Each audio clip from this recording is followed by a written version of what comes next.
Bismillahirrahmanirrahim. Alhamdulillah wassalatu wassalamu ala sayyidina mursalin wa ala alihi wa sahbihi ajmain amma ba'du. Assalamualaikum warahmatullahi wabarakatuh. Pada kesempatan ini kita masuk kepada surat Al-Buruj, muara daripada ucapan Allah Subhanahu wa taala.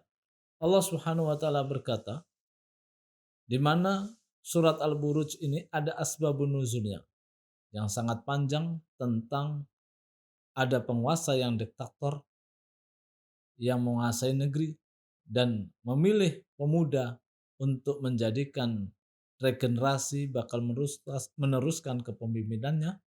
Kemudian ia utus untuk belajar kepada tukang sihir. Namun ketika di tengah jalan, pemuda Ghulam ini bertemu kepada pendeta. Pendeta di zamannya adalah mukmin karena ini di zaman Bani Israel. Bukan pendeta seperti sekarang. Mestinya kalau ada pendeta sekarang harus taat kepada Quran. Kalau pendeta dulu adalah pendeta yang beriman di zaman Bani Israel. Mengajari pemuda tentang iman kepada Allah Subhanahu wa taala. Yang pada akhirnya pemuda ini Allah takdirkan mengimani pendeta dan meninggalkan tukang sihir. Lalu Allah berikan kelebihan bisa menyembuhkan orang yang sakit, yang buta, menterinya buta disembuhkan. Kemudian rajanya berkata, adakah ilah selain aku? Siapa yang menyembuhkan ini? Allah, bilangnya begitu. Akhirnya intinya pemuda ini, Ghulam ini, akhirnya dipanggil sama raja untuk diinterogasi. Kemudian menunjukkan pendeta tadi. Akhirnya pendeta digeraji. Badannya menjadi dua. Dengan kekokohan iman tersebut. Kemudian pemuda ini dieksekusi dengan caranya dibawa ke gunung untuk dilempar dengan pasukan yang dikirimnya. Kemudian pemuda berdoa kepada Allah, maka Allah tolong dengan semua. Goncanglah gunung, semua tentara mati semua. Datang ke raja lagi, lempar dia ke laut, maka dibawa pasukan tengah laut. Pemuda berdoa kepada Allah, maka semua pasukan tenggelam semua. Datanglah kepada raja lagi. Wahai raja, kalaulah engkau mau membunuh aku, maka kumpulkan semua orang di alun-alun. Dan panahlah pelipisku dengan mengatakan, Bismillahi ala rabbil ghulam. Begitu semua masyarakat dikumpulkan, lalu raja tadi mengatakan, dengan memanah Bismillahi ala rabbil ghulam. Akhirnya terkena pelipisnya, lalu menjadilah meninggal. Lalu semua masyarakat mengatakan, Amantu bi rabbil ghulam. Aku beriman kepada Rabbnya Ghulam. Allah maksudnya. Maka semua menjadi mukmin. Akhirnya raja bersama senat-senatnya mengadakan rapat langsung dengan membuat parit. Akhirnya semua yang mengaku mukmin satu persatu dilemparkan di api yang membara dari parit yang ia buat diisi kayu bakar. Lalu semua mati di atas keimanan. Terakhirnya ada seorang ibu yang menggendong anak. Menahan diri karena ingin menyelamatkan anaknya yang masih dalam buayannya. Ketika itu pun anak yang kecil berkata, Ya ummah, wahai ibuku, ya ummah, wahai ibuku, ya ummah, innaki alal haq. Wahai ibuku, sesungguhnya engkau di atas kebenaran. Maka semua akhirnya masuk ke dalam api yang membara. Inilah asbabun nuzul dalam surat Al-Buruj. Maka Allah ukir dalam ucapannya, wassama'i dzatil buruj. Demi langit yang memiliki gugusan bintang-bintang. Wal yaumil ma'ud, dan demi hari yang dijanjikan hari kiamat. Wa syahidi wa masyhud, nanti di hari tersebut akan menyaksikan dan disaksikan semua amalannya. Kutila ashabul ukhdud, terlaknatlah ashabul ukhdud. Siapa itu? Orang Najran, pemuka kafir yang membantai orang-orang yang mukmin dikarenakan iman kepada Rabbul Ghulam. an-nari dzatil waqud. Kayu bakar ketika membara apinya. Idhum 'alaiha qu'ud. Pembesar-pembesar raja duduk di atas kursi kebesarannya menyaksikan pembantian-pembantian itu. Maka sejatinya di negeri manapun ketika umat Islam dibantai, maka penguasa-penguasa dengan sombong dan congkaknya menyaksikan pembantian terhadap umat Islam dimanapun tempat. Itu terulang dan kembali di zaman dan kapan saja terjadi kembali. Nah, inilah kisah yang pernah terjadi sebelumnya akan menjadi nasihat bagi sepanjang masa bagi diktator-diktator yang kufur, pasti akan membunuh dan selalu bagi orang-orang yang beriman. Wahum 'ala ma yaf'aluna bil mu'minina syuhud. Sedang mereka menyaksikan apa yang diperbuat terhadap orang mukmin, dibantai semua. Wa ma naqamu minhum, tidaklah mereka menyiksa illa ayyuminu billahil azizil hamid, kecuali mereka dikarenakan iman kepada Allah Subhanahu wa taala yang aziz, yang perkasa, yang hamid, yang maha terpuji.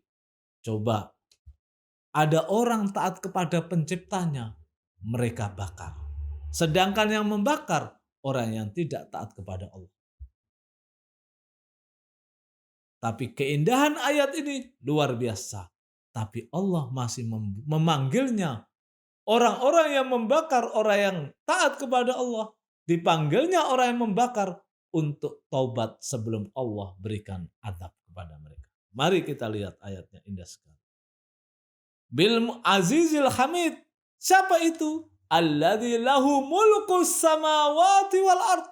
Yang taat kepada Allah. Sedangkan Allah raja pemilik 7 langit dan bumi yang berhak untuk ditaati. Namun orang yang taat kepada pemilik kerajaan 7 langit dan bumi malah ada yang membakarnya. Lihat ayat surat ini, indah sekali. Wow ala kulli syai'in syahid. Dan Allah terhadap segala sesuatu apa yang dilakukan oleh manusia maha menyaksikan. Berarti sejatinya manusia-manusia yang menyiksa dan membunuh orang-orang mukmin, sejatinya Allah sudah mengatakan Allah menyaksikannya. Innalladzina fatanul mu'minina wal mu'minat. Sesungguhnya orang-orang yang memfitnah, maksudnya menyiksa, membunuh, membantai. Ini khusus kembali kepada yang membakar orang-orang mukmin dan mukminat. Tsumma lam yatubu. Ini indahnya. Allah mengatakan, hei orang-orang yang membantai orang mukmin dan mukminat, kalaulah kamu tidak taubat, tsumma lam yatubu, falahum, maka bagi kalian mereka semua adzabul jahannam, neraka jahanam, walahum adzabul hariq, dan bagimu pula azab yang membakar. Karena dia membakar manusia yang taat kepada Allah di dunia, maka di akhirat pun akan membakar sesuai dengan amalannya. Innalladzina amanu wa amilus solihat. Sesungguhnya orang-orang yang beriman dan beramal soleh. Lahum jannatun tajri min tahtihal anhar. Coba kita lihat. Orang yang baru mukmin menyaksikan adanya ghulam dibunuh sama raja, lalu dia mengatakan amantu bi rabbil ghulam, lalu dibantainya dia, tapi Allah mengatakan innalladzina amanu wa amilus solihat. Sesungguhnya orang yang beriman dan beramal soleh. Amal solehnya berupa apa? Wong dia baru mengatakan iman lalu dibakar. Ini yang harus kita pahami. Bukankah dia mengatakan amantu bi rabbil ghulam, itu suatu keimanan yang amalan hati dan dinyatakan dengan lisan, lalu perbuatannya mengorbankan jiwa dan raganya mati di atas keimanan. Berarti dia baru iman langsung dapat surga. Sedangkan kita yang mengatakan iman semenjak kecil karena warisan belum pernah bisa untuk mengorbankan seperti mereka. Allah mengatakan, dzalikal fauzul kabir. Itulah kemenangan yang besar. Bagi siapa? Orang yang baru mukmin menyatakan asyhadu alla ilaha illallah lalu dibakar, Allah mengatakan itulah orang-orang yang menang. Padahal mereka dibakar. Tapi Allah mengatakan menang karena di atas keimanan. Kemudian Allah mengatakan, Inna batsya rabbika lasyadid. Sesungguhnya Rabb memiliki apa? Keras azabnya. Menasihati bagi orang-orang yang diktator terhadap umat mukmin. Innahu wa yubdi wa yu'id. Dan Allah mampu yang menciptakan permulaan. Pasti Allah pun mampu untuk membangkitkan. Bukankah manusia sebelumnya tidak ada? Diciptakan dari tanah, akhirnya berwujud Adam, lalu kita sekarang anak turun Adam, dari sperma, lalu menjadi kita. Yang tanah saja bisa menjadi Adam. Bukanlah kalau kita mati, jadi tanah. Bukankah Allah akan mampu membuat lagi? Tentunya Allah akan mampu mengembalikan lagi yang sebenarnya manusia sebelumnya tidak ada. Dan sekarang kita ada. Sesuatu yang sebelumnya tidak ada, kemudian hancur, Allah pun akan mampu mengadakan kembali. Wawal ghafurul wadud. Nih lihat. Dan ia Allah dia maha pengampun. Bagi siapa? Orang yang taubat walaupun membakar umat Islam. Wadud maha pengasih. Dzul arsyil majid. Dan Allah memiliki arsy yang mulia. Fa'alul lima yurid. Allah maha berbuat sesuai dengan apa yang ia mau dia kendaki. Hal ataka hadisul junud.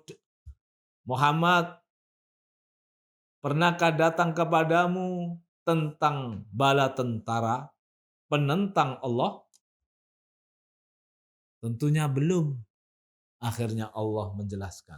Fir'aun wa Samud. Dulu ada pemuka kaum yang diktator juga. Namanya Fir'aun dan Samud. Hei orang-orang Quraisy. Karena ini ayat ini nasihat bagi orang-orang Quraisy. Dan kepada siapapun sepanjang zaman. Balil ladzina kafaru fi takdzib. Dan bagi orang-orang kafir telah mendustakan ini semua. Wallahu min wara'ihim muhit.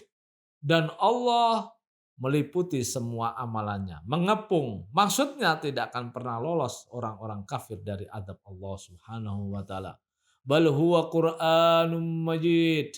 Bahkan Quran ini adalah Quran yang mulia. Fi lauhim mahfud. Dulu Quran ini di atas langit 7.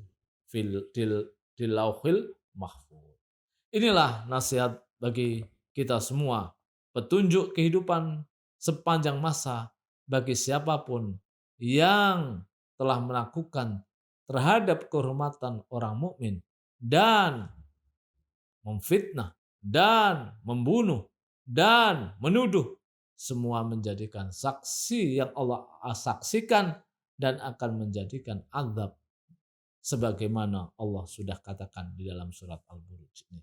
Semoga kita semua bisa mengambil pelajaran dan semoga nasihat Allah ini bermanfaat bagi semua manusia untuk taat dan taubat kepada Allah Subhanahu wa taala. Wa akhiru da'wana alhamdulillahirabbil alamin. Wassalamualaikum warahmatullahi wabarakatuh.